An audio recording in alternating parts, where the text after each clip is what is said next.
नमस्कार। अलीगढ़ मुस्लिम यूनिवर्सिटी के chancellor his holiness doctor Syedna Mufaddal Saifuddin साहब, शिक्षा मंत्री डॉक्टर रमेश पोखरियाल निशंक जी, शिक्षा राज्य मंत्री श्रीमान संजय धोत्रे जी, वाइस चांसलर भाई तारिक मंसूर जी, सभी प्रोफेसर्स, स्टाफ, इस कार्यक्रम में जुड़े एएमयू के हजारों छात्र छात्राएं, एएमयू के लाखों एलुमनाई, अन्य महानुभाव और साथियों, सबसे पहले मैं आप सभी का आभार व्यक्त करना चाहता हूं। आपने एएमयू के शताब्दी समारोह के इस ऐतिहासिक अवसर पर मुझे अपनी खुशियों के साथ जुड़ने का मौका दिया है।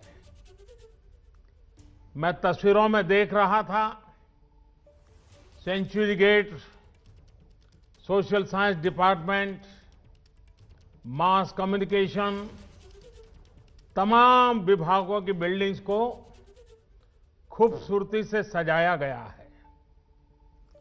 ये सिर्फ बिल्डिंग नहीं है, इनके साथ शिक्षा का जो इतिहास जुड़ा है वो भारत की अमूल्य धरोहर है। आज एएमयू से तालीम लेकर निकले सारे लोग भारत के सर्वश्रेष्ठ स्थानों पर और संस्थानों में नहीं, बल्कि दुनिया के सैकड़ों देशों में छाए हुए हैं। मुझे विदेश यात्रा के दौरान अक्सर यहां के एलुमनाई मिलते हैं जो बहुत गर्व से बताते हैं कि मैं एएमयू से पढ़ा हूं। एएमयू के एलुमनाई कैंपस से अपने साथ हंसी मजाक और शेरो शायरी का एक अलग अंदाज लेकर आते हैं। वो दुनिया में कहीं भी हो, भारत की संस्कृति का प्रतिनिधित्व करते हैं। प्राउड अलीग्स, यही कहते हैं ना आप लोग। पार्टनर्स, आपके इस गर्व की वजह भी है। अपने 100 वर्ष के इतिहास में एएमयू ने लाखों जीवन को तराशा है, संवारा है, एक आधुनिक और वैज्ञानिक सोच दी है। समाज के लिए, देश के लिए कुछ करने की प्रेरणा जगाई है। मैं सभी के नाम लूंगा तो समय शायद बहुत कम पड़ जाएगा। एएमयू की ये पहचान, इस सम्मान का आधार उसके वो मूल्य रहे हैं जिन पर सर सैयद अहमद खान द्वारा इस संस्थान की स्थापना की गई है। ऐसे प्रत्येक छात्र छात्रा और इन 100 वर्षों में एएमयू के माध्यम से देश की सेवा करने वाले प्रत्येक टीचर प्रोफेसर का भी मैं अभिनंदन करता हूं। अभी कोरोना के इस संकट के दौरान भी एएमयू ने जिस तरह समाज की मदद की वो अभूतपूर्व है। हजारों लोगों का मुफ्त टेस्ट करवाना, आइसोलेशन वार्ड बनाना, प्लाज्मा बैंक बनाना और पीएम केयर फंड में एक बड़ी राशि का योगदान देना समाज के प्रति आपके दायित्वों को पूरा करने की गंभीरता को दिखाता है।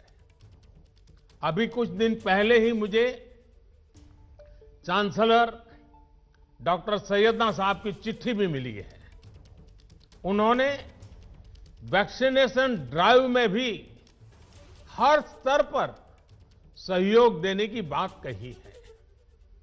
देश को सर्वोपरि रखते हुए ऐसे ही संगठित प्रयासों से आज भारत कोरोना जैसी वैश्विक महामारी का सफलता से मुकाबला कर रहा है। साथियों, मुझे बहुत सारे लोग बोलते हैं कि एएमयू कैंपस अपने आप में एक शहर की तरह है। अनेकों डिपार्टमेंट्स, दर्जनों हॉस्टल्स, हजारों टीचर्स, प्रोफेसर्स, लाखों स्टूडेंट्स के बीच एक मिनी इंडिया भी नजर आता है। एएमयू में भी एक तरफ उर्दू पढ़ाई जाती है तो हिंदी भी, अरबी पढ़ाई जाती है तो यहां संस्कृत की शिक्षा का भी एक सदी पुराना संस्थान है। यहां की लाइब्रेरी में कुरान की मैन्युस्क्रिप्ट है तो गीता रामायण के अनुवाद भी उतने ही सहज कर रखे गए हैं। ये विविधता एएमयू कैसे और एएमयू जैसे प्रतिष्ठित संस्थान की ही सिर्फ नहीं, देश की भी ताकत है। हमें इस शक्ति को न भूलना है, न ही इसे कमजोर पड़ने देना है। एएमयू के कैंपस में एक भारत श्रेष्ठ भारत की भावना दिनों दिन मजबूत होती रहे, हमें मिलकर इसके लिए काम करना है। साथियों, बीते 100 वर्षों में एएमयू ने दुनिया के कई देशों से भारत के संबंधों को सशक्त करने का भी काम किया है। उर्दू, अरबी और फारसी भाषा पर यहां जो रिसर्च होती है, इस्लामिक साहित्य पर जो रिसर्च होती है, वो समूचे इस्लामिक वर्ल्ड के साथ भारत के सांस्कृतिक रिश्तों को नई ऊर्जा देती है। मुझे बताया गया है कि अभी लगभग 1000 विदेशी स्टूडेंट्स हमारे यहां एएमयू में पढ़ाई कर रहे हैं। ऐसे में एएमयू की ये भी जिम्मेदारी है कि हमारे देश में जो अच्छा है, जो बेहतरीन है, जो देश की ताकत है, वो देखकर, वो सीखकर, उसकी यादें लेकर के ये छात्र अपने अपने देशों में जाएं। क्योंकि एएमयू में जो भी बातें वो सुनेंगे, देखेंगे, उसके आधार पर वो राष्ट्र के तौर पर भारत की आइडेंटिटी से जोड़ेंगे। इसलिए आपके संस्थान पर एक तरह से दोहरी जिम्मेदारी है, अपना रिस्पेक्ट बढ़ाने की और अपनी रिस्पॉन्सिबिलिटी बखूबी निभाने की। आपको एक तरफ अपनी यूनिवर्सिटी की सॉफ्ट पावर को और निखारना है और दूसरी तरफ नेशन बिल्डिंग के अपने दायित्व को निरंतर पूरा करना है। मुझे विश्वास है एएमयू से जुड़ा प्रत्येक व्यक्ति, प्रत्येक छात्र छात्रा अपने कर्तव्यों को ध्यान में रखते हुए ही आगे बढ़ेगा। मैं आपको सर सैयद द्वारा कही गई एक बात, उस बात की आज याद दिलाना चाहता हूं। उन्होंने कहा था, अपने देश की चिंता करने वाले का पहला और सबसे बड़ा कर्तव्य है कि वो सभी लोगों के कल्याण के लिए कार्य करे, भले ही लोगों की जाति, मत या मजहब कुछ भी हो। साथियों, अपनी इस बात को विस्तार देते हुए सर सैयद ने एक उदाहरण भी दिया था। उन्होंने कहा था, जिस प्रकार मानव जीवन और उसके अच्छे स्वास्थ्य के लिए शरीर के हर अंग का स्वस्थ रहना जरूरी है, वैसे ही देश की समृद्धि के लिए भी उसका हर स्तर पर विकास होना आवश्यक है। साथियों, आज देश भी उस मार्ग पर बढ़ रहा है जहां प्रत्येक नागरिक को बिना किसी भेदभाव देश में हो रहे विकास का लाभ मिले। देश आज उस मार्ग पर बढ़ रहा है जहां का प्रत्येक नागरिक संविधान से मिले अपने अधिकारों को लेकर निश्चिंत रहे, अपने भविष्य को लेकर के निश्चिंत रहे। देश आज उस मार्ग पर बढ़ रहा है जहां मजहब की वजह से कोई पीछे न छूटे, सभी को आगे बढ़ने के समान अवसर मिले, सभी अपने सपने पूरे करें। सबका साथ, सबका विकास, सबका विश्वास, यह मंत्र इसका मूल आधार है। देश की नीयत और नीतियों में यही संकल्प झलकता है।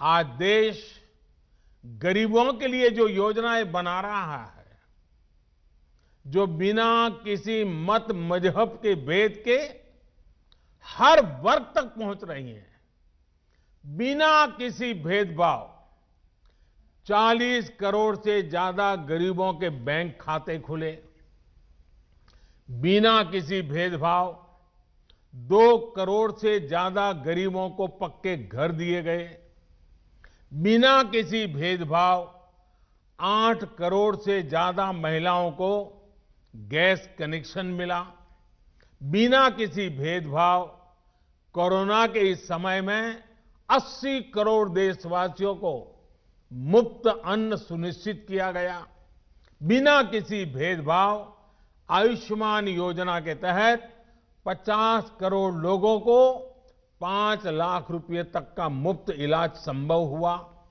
जो देश का है वो हर देशवासी का है और इसका लाभ हर देशवासी को मिलना ही चाहिए। हमारी सरकार इसी भावना के साथ काम कर रही है।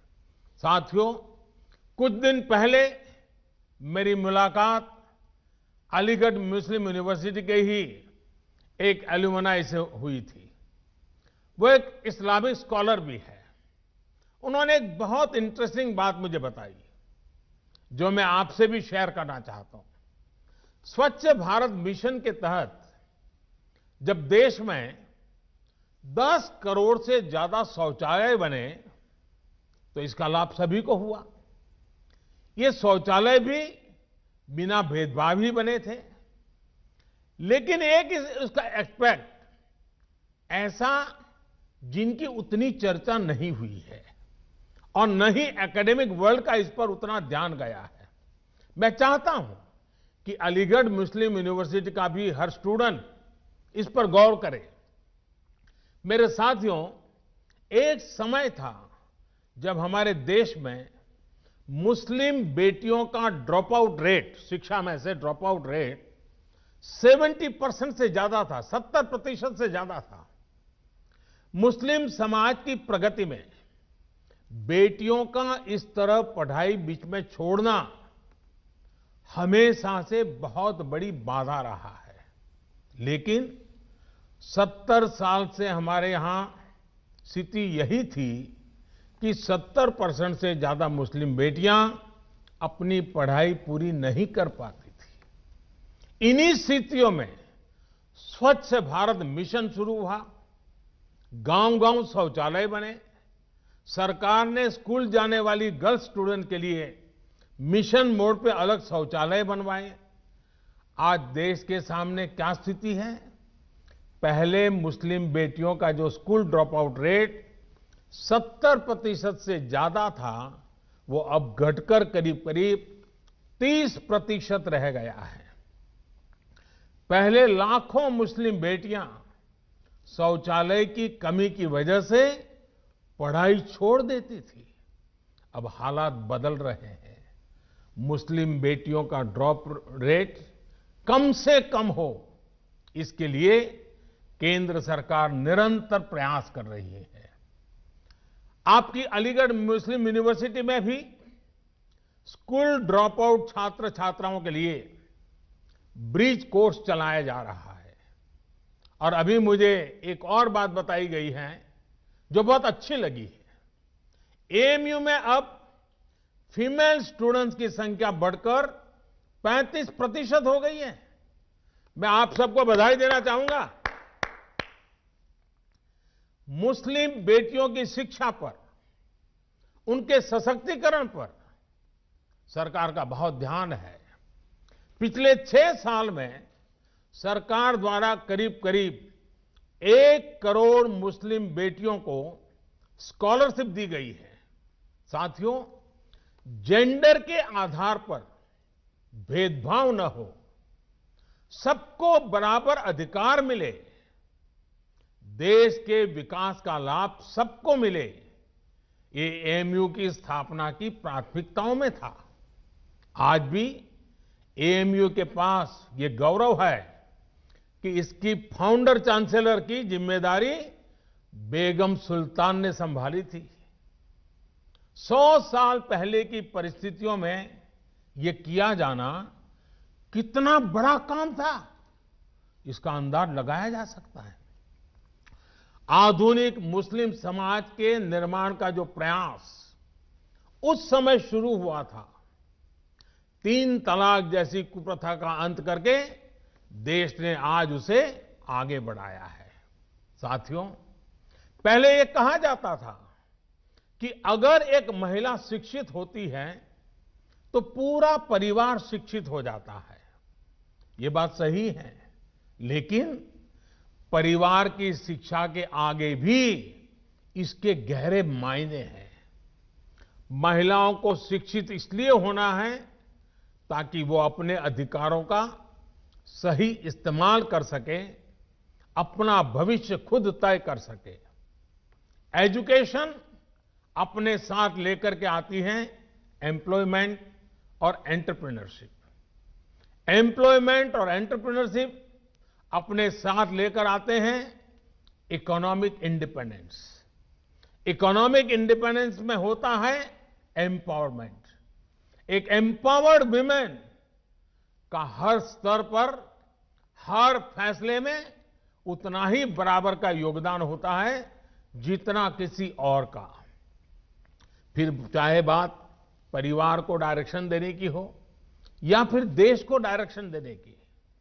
आज जब मैं आपसे बात कर रहा हूं तो देश की अन्य शिक्षा संस्थाओं से भी कहूंगा कि ज्यादा से ज्यादा बेटियों को शिक्षा में जोड़े और उन्हें सिर्फ एजुकेशन ही नहीं बल्कि हायर एजुकेशन तक लेकर के जाएं।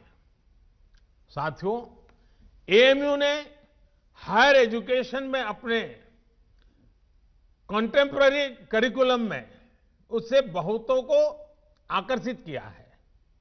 आपकी यूनिवर्सिटी में इंटर डिसिप्लिनरी विषय पहले से पढ़ाए जाते हैं। अगर कोई छात्र साइंस में अच्छा है और उसे हिस्ट्री भी अच्छी लगती है तो ऐसी मजबूरी क्यों हो कि वो किसी एक को ही चुन सके। यही भावना नई राष्ट्रीय शिक्षा नीति में है, न्यू एजुकेशन पॉलिसी में है। इसमें 21वीं सदी में भारत के स्टूडेंट्स की जरूरतों, उसके इंटरेस्ट को सबसे ज्यादा ध्यान में रखा गया है। हमारे देश का युवा नेशन फर्स्ट के आह्वान के साथ देश को आगे बढ़ाने के लिए प्रतिबद्ध है। वो नए नए स्टार्टअप्स के जरिए देश की चुनौतियों का समाधान निकाल रहा है। रेशनल थिंकिंग और साइंटिफिक आउटलुक उनकी पहली प्रायोरिटी है। राष्ट्रीय शिक्षा नीति में भारत के युवाओं की इसी एस्पिरेशंस को प्राथमिकता दी गई है। हमारी कोशिश ये भी है कि भारत का एजुकेशन इकोसिस्टम दुनिया के आधुनिक शिक्षा व्यवस्थाओं में से एक बने। नई नेशनल एजुकेशन पॉलिसी में जो मल्टीपल एंट्री है, एग्जिट पॉइंट की व्यवस्था है, उससे स्टूडेंट्स को अपनी शिक्षा के बारे में फैसले लेने में आसानी हो गई। हर एग्जिट ऑप्शन के बाद उन्हें एप्रोप्रिएट सर्टिफिकेट भी दिया जाएगा। ये स्टूडेंट्स को पूरे कोर्स की फीस की चिंता किए बिना अपना फैसला लेने की आजादी होगी। साथियों, सरकार हायर एजुकेशन में नंबर ऑफ एनरोलमेंट्स बढ़ाने और सीटें बढ़ाने के लिए भी लगातार काम कर रही है। वर्ष 2014 में हमारे देश में 16 आईआईटीज थी, 16। आज 23 आईआईटीज हैं, 23। वर्ष 2014 में हमारे देश में 9 ट्रिपल आईटीज थी, 9 ट्रिपल आईटीज थी। आज 25 ट्रिपल आईटीज हैं। वर्ष 2014 में हमारे यहां 13 आईआईएम्स थे, आज 20 आईआईएम्स हैं। मेडिकल एजुकेशन को लेकर भी बहुत काम किया गया है। 6 साल पहले तक देश में सिर्फ 7 एम्स थे, आज देश में 22 एम्स हैं। शिक्षा चाहे ऑनलाइन हो या ऑफलाइन, सभी तक पहुंचे, बराबरी से पहुंचे, सभी का जीवन बदले, हम इसी लक्ष्य के साथ काम कर रहे हैं। साथियों, एएमयू के 100 साल पूरे होने पर मेरी आप सभी युवा पार्टनर्स से कुछ और अपेक्षाएं भी हैं। क्यों न 100 साल के इस मौके पर एएमयू के 100 हॉस्टल्स एक एक्स्ट्रा करिकुलर टास्क करें। ये टास्क देश की आजादी के 75 साल पूरे होने से जुड़े हो। जैसे एएमयू के पास इतना बड़ा इनोवेटिव और रिसर्च ओरिएंटेड टैलेंट है, क्यों न हॉस्टल के छात्र ऐसे स्वतंत्रता संग्राम के सेनानियों पर रिसर्च करके उनके जीवन को देश के सामने लाए, जिनके बारे में अभी उतनी जानकारी नहीं है। कुछ स्टूडेंट्स इन महापुरुषों के जन्मस्थान जाएं, उनकी कर्मभूमि जाएं, उनके परिवार के लोग अब कहां हैं, उनसे संपर्क करें। कुछ स्टूडेंट्स ऑनलाइन रिसोर्स को एक्सप्लोर करें। उदाहरण के तौर पर 75 हॉस्टल्स एक एक आदिवासी फ्रीडम फाइटर पर एक एक रिसर्च डॉक्यूमेंट तैयार कर सकते हैं। इसी तरह 25 हॉस्टल्स महिला फ्रीडम फाइटर्स पर रिसर्च कर सकते हैं, काम कर सकते हैं। एक और काम है जो देश के लिए एएमयू के छात्र छात्राएं कर सकते हैं। एएमयू के पास देश की इतनी बेशकीमती प्राचीन पांडुलिपियां हैं। ये सब हमारी सांस्कृतिक धरोहर है। मैं चाहूंगा कि आप टेक्नोलॉजी के माध्यम से इन्हें डिजिटल, इन्हें वर्चुअल अवतार में पूरी दुनिया के सामने लाएं। मैं एएमयू के विशाल एलुमनाई नेटवर्क को भी आह्वान करता हूं कि नए भारत के निर्माण में अपनी भागीदारी और बढ़ाएं। आत्मनिर्भर भारत अभियान को सफल बनाने के लिए, वोकल फॉर लोकल को सफल बनाने के लिए बहुत कुछ किया जाना बाकी है। इसे लेकर अगर मुझे एएमयू से सुझाव मिले, एएमयू एलुमनाई के सुझाव मिले, तो मुझे बहुत खुशी होगी। साथियों, आज पूरी दुनिया की नजरें भारत पर है। जिस सदी को भारत की सदी बताया जा रहा है, उस लक्ष्य की तरफ भारत कैसे आगे बढ़ता है, इसे लेकर पूरी दुनिया में क्यूरियोसिटी है। इसलिए आज हम सभी का एकमात्र और एक निष्ठ लक्ष्य ये होना चाहिए कि भारत को आत्मनिर्भर कैसे बनाएं। हम कहां और किस परिवार में पैदा हुए, किस मत मजहब में बड़े हुए, इससे भी अहम यह है कि हर एक नागरिक की आकांक्षाएं और उसके प्रयास देश की आकांक्षाओं से कैसे जुड़े। जब इसको लेकर एक मजबूत नींव पड़ेगी तो लक्ष्य तक पहुंचना और आसान हो जाएगा। साथियों, समाज में वैचारिक मतभेद होते हैं, ये स्वाभाविक भी है, लेकिन जब बात राष्ट्रीय लक्ष्यों के प्राप्ति की हो तो हर मतभेद किनारे रख देना चाहिए। जब आप सभी युवा साथी इस सोच के साथ आगे बढ़ेंगे तो ऐसी कोई मंजिल नहीं जो हम मिलकर के हासिल न कर सके। शिक्षा हो, आर्थिक विकास हो, बेहतर रहन सहन हो, अवसर हो, महिलाओं का हक हो, सुरक्षा हो, राष्ट्रवाद हो, ये जो चीजें हैं जो हर नागरिक के लिए जरूरी होती है, ये कुछ ऐसे मुद्दे हैं जिन पर हम अपनी राजनीतिक या वैचारिक मजबूरियों के नाम पर असहमत हो ही नहीं सकते।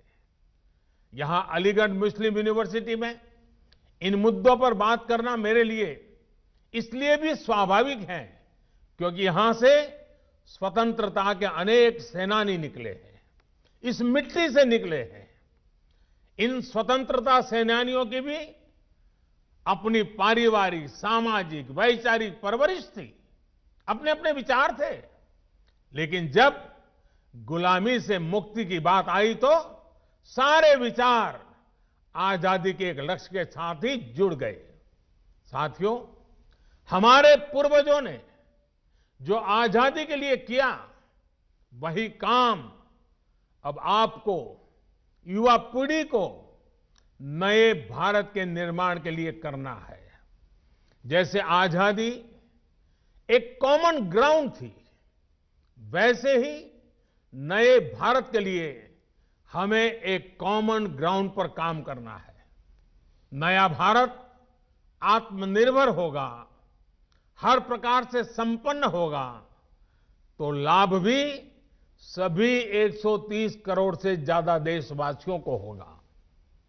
ये विमर्श समाज के हर हिस्से तक पहुंचे, ये काम आप कर सकते हैं, युवा साथी कर सकते हैं। साथियों, हमें समझना होगा कि सियासत सोसाइटी का एक अहम हिस्सा है, लेकिन सोसाइटी में सियासत के अलावा भी दूसरे मसले हैं। सियासत और सत्ता की सोच से बहुत बड़ा, बहुत व्यापक किसी भी देश का समाज होता है। पॉलिटिक्स के ऊपर भी समाज को आगे बढ़ाने के लिए बहुत स्पेस होती है, उस स्पेस को भी एक्सप्लोर करते रहना बहुत जरूरी है। ये काम हमारे एएमयू जैसे कैंपस कर सकते हैं, आप सभी कर सकते हैं। साथियों, न्यू इंडिया के विजन की जब हम बात करते हैं तो उसके मूल में भी यही है कि राष्ट्र के, समाज के विकास को राजनीतिक चश्मे से न देखा जाए। हां, जब हम इस बड़े उद्देश्य के लिए साथ आते हैं तो संभव है कि कुछ तत्व इससे परेशान हो। ऐसे तत्व दुनिया की हर सोसाइटी में मिल जाएंगे। ये कुछ ऐसे लोग होते हैं जिनके अपने स्वार्थ होते हैं, वो अपने स्वार्थ को सिद्ध करने के लिए हर हथकंडा अपनाएंगे, हर प्रकार की नेगेटिविटी फैलाएंगे। लेकिन जब हमारे मन और मस्तिष्क में नए भारत का निर्माण सर्वोच्च होगा तो ऐसे लोगों का स्पेस अपने आप में सिकुड़ता जाएगा। साथियों, पॉलिटिक्स इंतजार कर सकती है, सोसाइटी इंतजार कर सकती है, देश का डेवलपमेंट का इंतजार नहीं कर सकता। गरीब समाज के किसी भी वर्ग का हो, वो इंतजार नहीं कर सकता। महिलाएं, वंचित, पीड़ित, शोषित विकास का इंतजार नहीं कर सकते। सबसे बड़ी बात, हमारे युवा, आप सभी और इंतजार नहीं करना चाहेंगे। पिछली शताब्दी में मतभेदों के नाम पर बहुत वक्त पहले ही जाया हो चुका है। अब वक्त नहीं गंवाना है। सभी को एक लक्ष्य मिलकर, एक लक्ष्य के साथ मिलकर नया भारत, आत्मनिर्भर भारत बनाना है।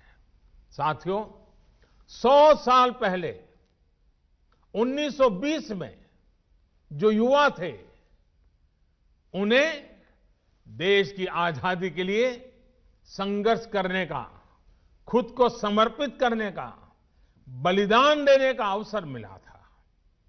उस पीढ़ी के तप और त्याग से देश को 1947 में आजादी मिली थी।